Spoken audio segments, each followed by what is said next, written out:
back at Full Sail University, and on this video we bring you into the control room for the recording of our live show. Grab your popcorn and enjoy the show. Welcome to Full Sail News with your hosts, Joseph Conyers and Dimitri Valentine.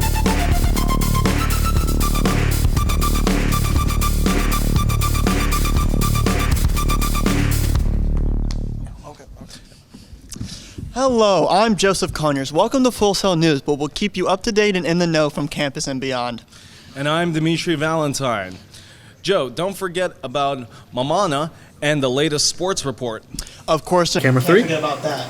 But first, Ready, CG? Shocking news coming out of the Take world CG. of professional wrestling. Thank you. WWE founder and chairman Vince McMahon is All right, as we go into this, we're facing going to be shocking allegations going of to trafficking, Ready Camera physical 1. and sexual abuse, and the new lawsuit from Camera 1 to Janelle Camera Grant, 2. a former WWE headquarters employee. Despite continuously denying the allegations, McMahon has resigned from his position as chairman. This news comes amongst the company's announcement that their flagship show, Raw, is moving to Netflix in 2025. Now that's what I call a smackdown. In campus news comes a story that affects every one of us here at Full Sail Housing. With questions and rumors always circulating through the student body about dorms and the lack of them, our reporter Paul talked to students on campus to find out what matters most to them. My name is Paul, and today we're interviewing students at Full Sail University. Have you ever met someone who lives on campus? I don't think so.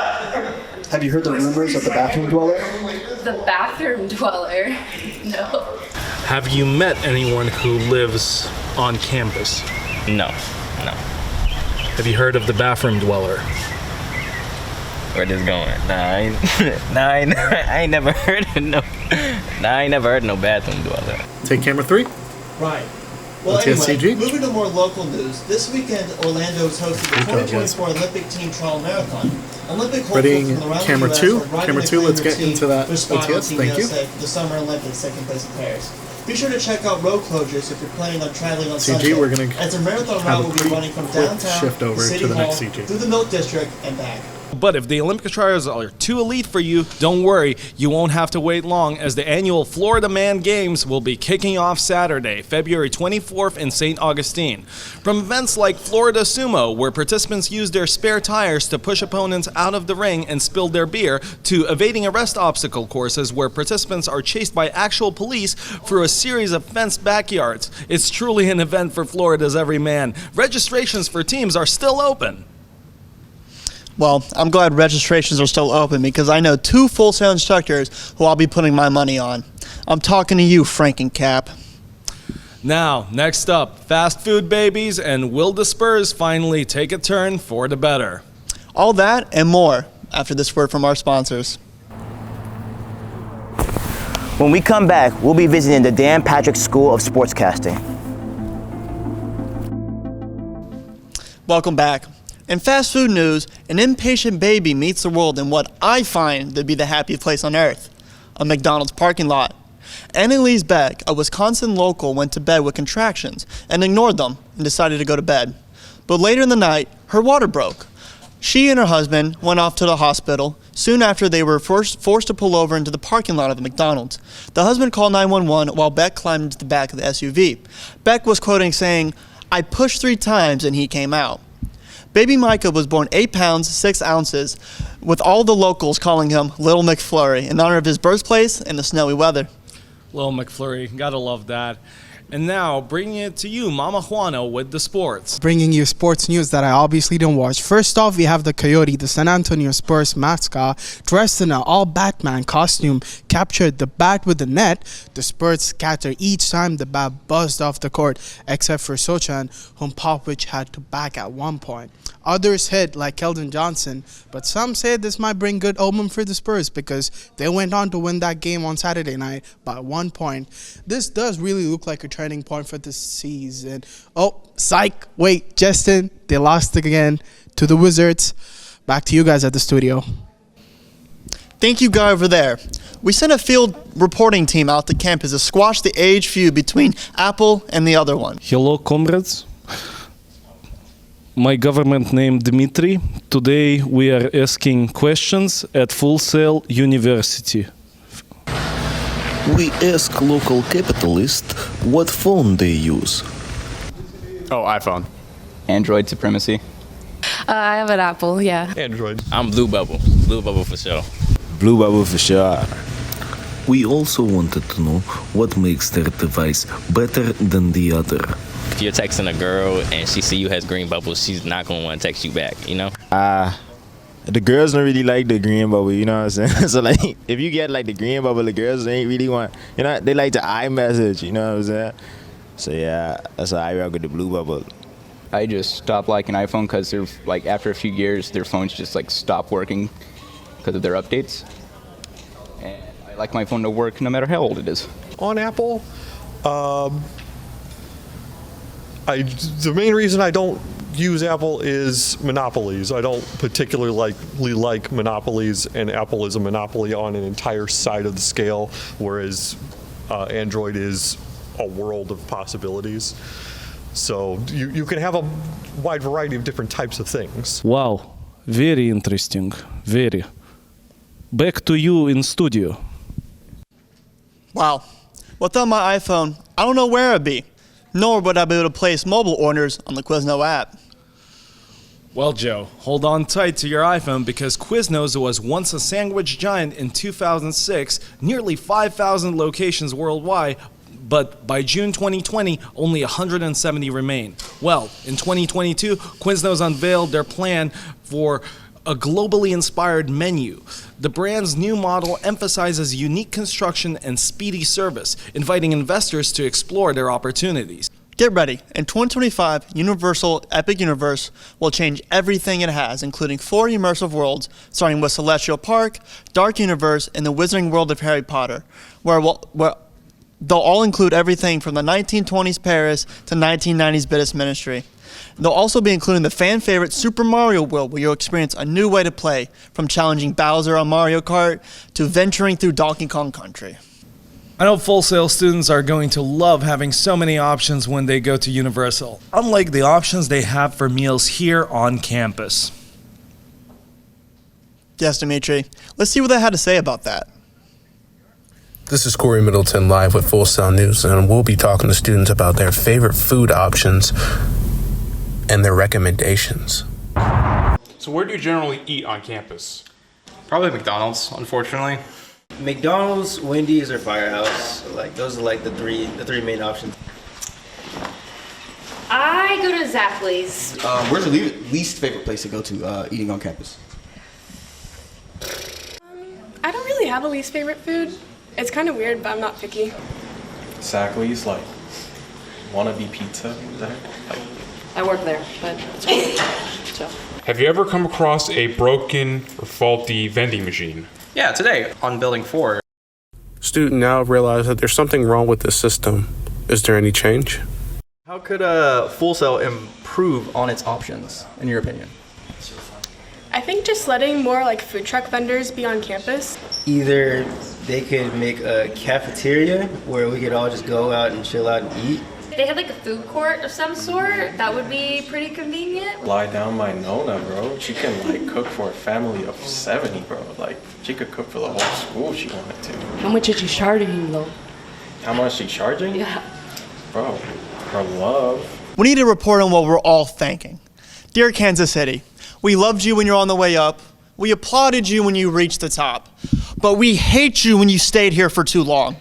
Welcome, Kansas City, to the loathing zone. You were a cute story before, but now America is tired of you. Your mid-quarterback, your teddy bear-looking coach, your celebrity girlfriend who's not even that good at music, and most of all, your constant present in the Super Bowl. What is this, 3 in a row now? Congrats, Kansas City. You're the new Patriots. What are you going to do, deflate your balls next? Joe, you can't just go off like that on live TV about your least favorite sports team. What are you talking about? That's what. And that's our show. Join us next month as we create a longer broadcast in this very newsroom. Until then, I'm Joe. And I'm Dimitri. We'll see you next time.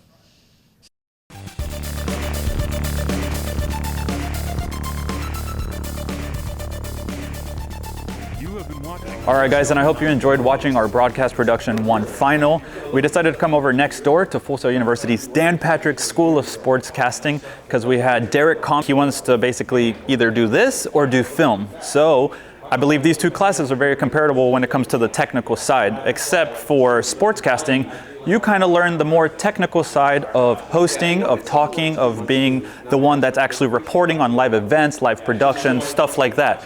So we came over to their studio for you guys to check out some of the stuff that they do. The control room is where all of the action happens. You think all the magic happens in front of the camera? No, this is where everything happens. It's the director who calls the show, the technical director who's the one who's basically responding to all the director's commands, punching everything that you see. Right here we got playback. They are responsible for rolling all the video, loading the stills, and letting us know how much longer we have left in the video. So this is really where all the magic and all the technical fun things happen. And then back here we've got where the producer normally sits, and we've got teleprompter. Obviously they need to know what they're reading, so it's the teleprompter's job that scrolls through their entire script for them. My name is Elijah Loyola. I am part of the Sportscasting program, and I'm here to show you how the audio room works here when doing projects and shows for this program. All right. Are you ready to go? All right, everyone ready? Crew, yes. Cameras, audio. Yep. Playback, TD, prompter, Stanton. All right. Let's go in 30, bud. 10, 9, 8, 7, 6, 5, 4, 3. Tonight on Full Sail Live, we will be discussing Jim Harbaugh's recent Natty win and how he will not be returning to Michigan for next season. Joe Burrow is making big plays, not on the field, but in his bank account. We'll see what Cincinnati Bengals think Burrow is worth. So now I'm looking Later on, we will look at the incredible season Max Verstappen has had, breaking down all the wins, records, and memories he created over this last year. All that and more right now. And it's all three. Jim Harbaugh had Wait an for me to say unbelievable it. year with Michigan, going So it might be you and undefeated and Charlie. finally ending his bowl game losing streak. After Cut. winning the Stand by national for me to cut, championship, Charlie, to there cut was it. speculation as to if Harbaugh would return next season. Well, the decision is in, and we have a reunion on our hands. Charlie, track tape. That's right. Jim Harbaugh is returning to sunny California Coming out to to coach his Kansas City former out of this? team, the Chargers. When he was last with the organization, he wasn't coaching for them, nor were they in LA. In 1999, the San Diego Chargers signed Harbaugh to be the starting quarterback, where he 20 played 2 seconds, seasons that under the video? Bolts. He has had a long-standing ties to California dating back to 2004 when he started his coaching career.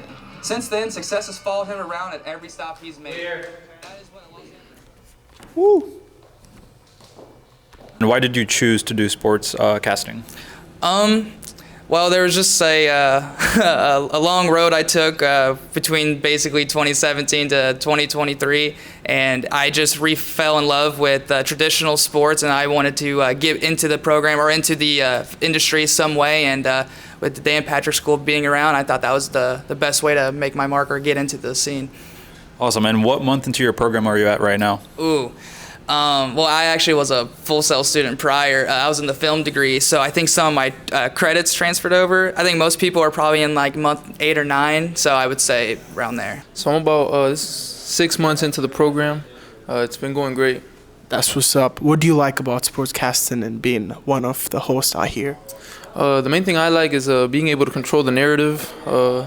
For example, something could happen to a player and one might look at it as a tragedy, but from a different perspective, it could be looked as a turning point for his career. We are film, and so we wanted to compare basically broadcast production 1 to sportscasting. So knowing that you came from film, what made you switch over to sportscasting? Well, I was in the film program in 2017 when I was right out of high school, and I loved film, but I just didn't know if that is what I wanted to dedicate my life to. So that was kind of where my time from 2017 to 2023 went, was just finding myself and finding out what exactly I wanted to pursue, and that's when I fell in love with sports again. Awesome. And I'm inclined to ask, did you see something in the film program, maybe like broadcast production, that led you into wanting to try this degree program?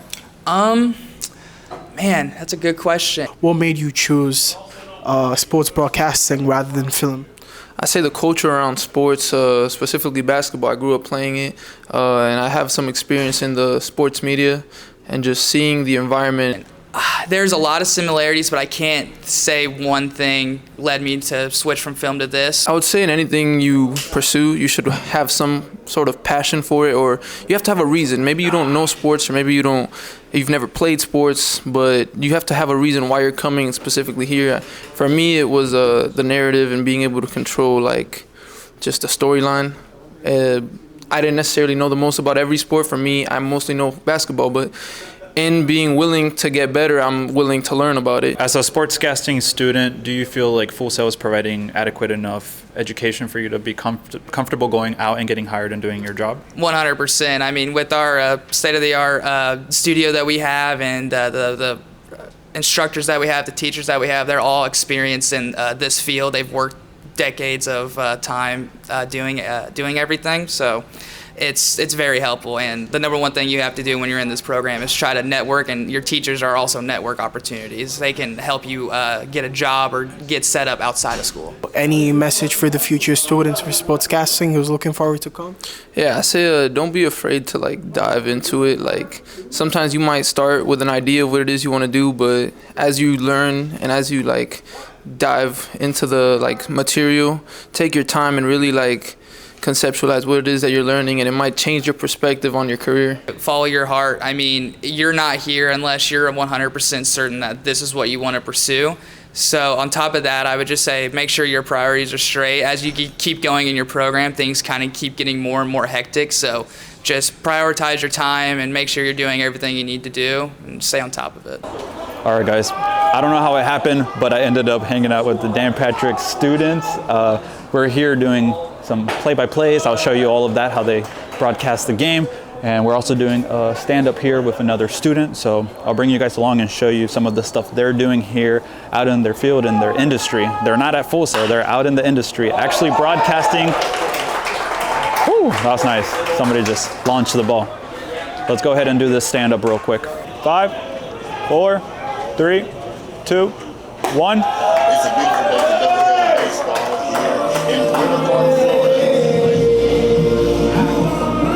We got the music starting halfway through it. It's a beautiful day here in Winter Park, Florida. Great day for doubleheader baseball.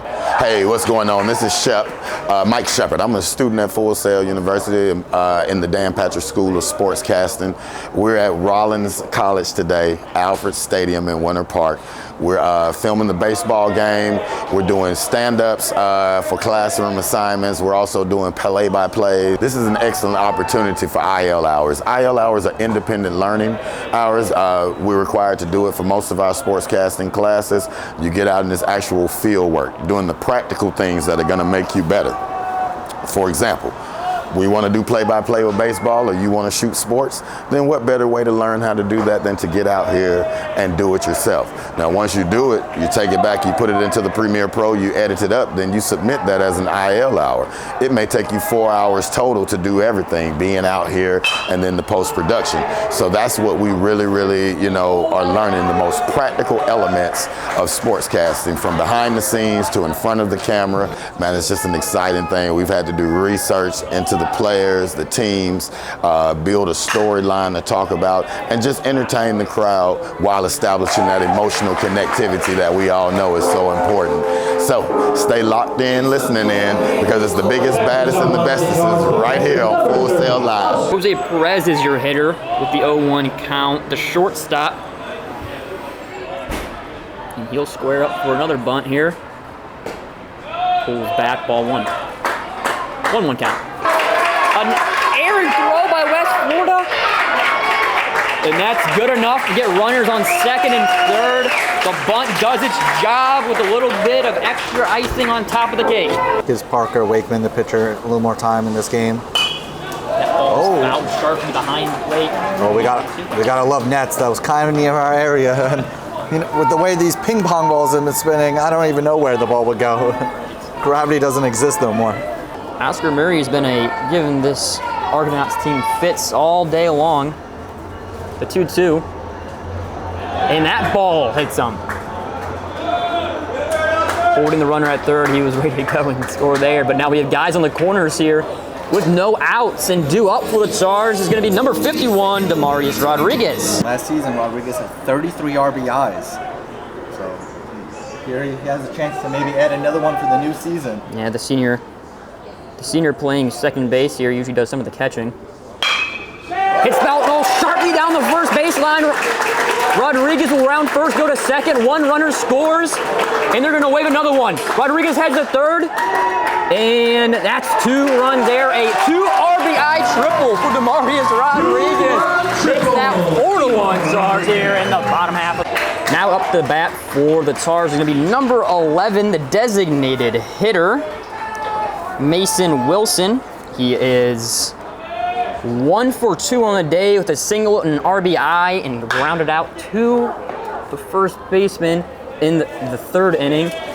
That pitch is fouled down the first base line. It will be an 0-2 count to the designated hitter. Marius Rodriguez showing some agile skills there with a little jumping over the ball, foul ball there. He has certainly shown his athletic ability today. We could say that. And that pitch is drilled out there. It off the wall.